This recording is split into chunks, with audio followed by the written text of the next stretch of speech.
masuk misalnya subuh, waktu-waktu fajar, masih malas mengerjakannya, coba cek. Mungkin ada yang salah masuk ke dalam tubuh antum tuh. Keluarkan pelan-pelan. Apalagi kalau sudah kontaminasi dari ujung kepala sampai ujung kaki, maka bebaskan pelan-pelan. Katanya pengen, tapi nggak diambil. Katanya ingin, tapi nggak berangkat. Paham ya? Ada fajar yang kedua. Yang tadi berlaku untuk setiap fajar, yang selain melimpahkan pahala, juga menjadi indikator tingkat keimanan kita di hadapan Allah Subhanahu wa Ta'ala. Dikala sudah fajar antum turun sampai malas mengerjakan, coba cek, itu mungkin ada yang masuk tuh.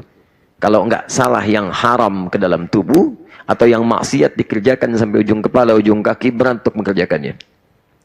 Yang kedua, Quran surah 89, yang tadi dibacakan di rakaat yang pertama. Ayat 1 sampai dengan ayat 30 itu. Kalau Anda jeli melihatnya, kemudian memperhatikan ayat dimaksud, perhatikan ayat yang pertama, bahkan menjadi nama surahnya, wal fajr. Saya ulang, wal fajr. Tidak berhenti sampai di sini. Ataf qasamnya dilanjutkan, walayalin ashr. Teruskan, wasyaf'i wal watr. Wal fajr, walayalin ashr, wasyaf'i wal watr. Yang pertama menyebutkan fajar saja, menggunakan alif lam. Yang kedua pun menyebutkan fajar dalam bentuk wawul qasam, sumpah. Disebutkan kalimat fajarnya, disandingkan dengan layalin ashar. Ingin menunjukkan, kata para ulama, keutamaan di ayat ini, yang menunjukkan waktu fajar, tapi tidak sama dengan fajar yang disebutkan tadi. Di Quran surah ke-17 Al-Isra, ayat ke-78. Jadi ada fajar yang tiap waktu kita dapatkan, ada fajar yang khusus antum akan temui, dan itu teriring bersanding dengan 10 hari yang khusus juga disebutkan oleh Al-Quran, yang nanti ditafsirkan oleh Nabi SAW. Perhatikan bagian yang pertama, wal fajar. Jadi kalimat fajarnya dibuka dengan waw, bentuknya sumpah, wawil qasam. Saya tuliskan sejenak. Bismillah. Di waw.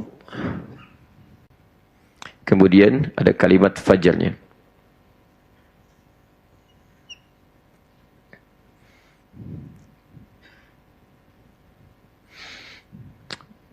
Fokus ya teman-teman sekalian.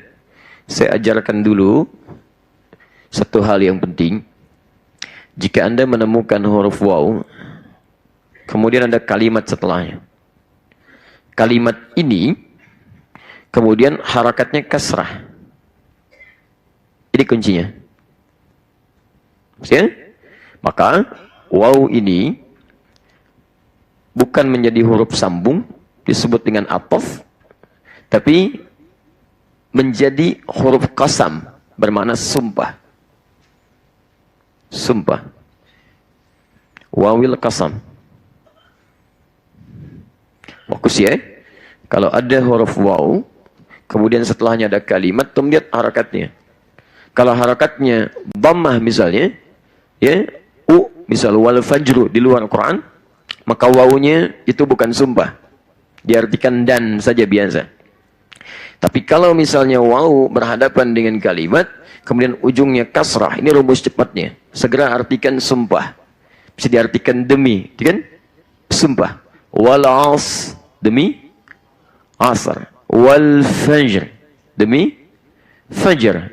Wal layli idha yaghsha. Wal layli idha saja. Jadi ada waw, kemudian ujungnya, kalimat setelahnya berharakat kasrah di ujungnya. Artikan sumpah.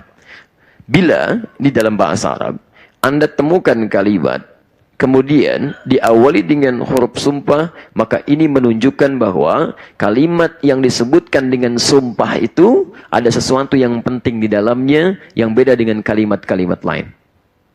Baik. Informasi yang disampaikan itu sangat penting. Ada sesuatu yang istimewa dalam kalimat itu sehingga dijadikan sebagai sumpah. Saya mau sampaikan kepada Anda, kalau Allah misalnya menyampaikan satu informasi, yakin nggak? Penting nggak? Sekarang Allah bersumpah, berarti ini menunjukkan lebih penting dari biasanya. Baik ya, tanpa sumpah saja, kalau dari Allah, sudah penting. Apalagi dengan bersumpah. Baik, sekarang ambil ke makhluk, dan jangan diserupakan dengan Allah. Saya ingin menyampaikan kepada Anda, nanti jam 7, insya Allah, ada Pak Gubernur ke sini. Nanti insya Allah akan bergabung dengan kita, sarapan sama-sama di sini. Setelah kita selesai taklim, jam 7 nanti. Untuk siap-siap, mungkin di depanan kita sediakan tempat khusus. Ya, baik. Percaya nggak? Ya, tuh. Sekarang saya katakan, saya sumpah ya, demi Allah saya katakan, akan datang beliau. Antum masih percaya? Baik. Padahal saya cuma contoh aja. Bukan? Contoh. Tolong ya. Bukan, ini Pak Gubernur nggak ada agenda ke sini. Saya cuma sampaikan contoh. Di awal saya katakan contoh. Baik ya. Tapi kan bisa berubah. Tadi kan kencang banget. Enggak. Tiba-tiba percaya. Masya Allah.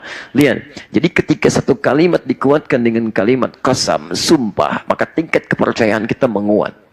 Seakan-akan Allah ingin sampaikan, ini saya sampaikan ya, saya Tuhan yang menciptakan kamu, yang tahu tentang kehidupan. Saya kasih informasi sesuatu yang sangat penting.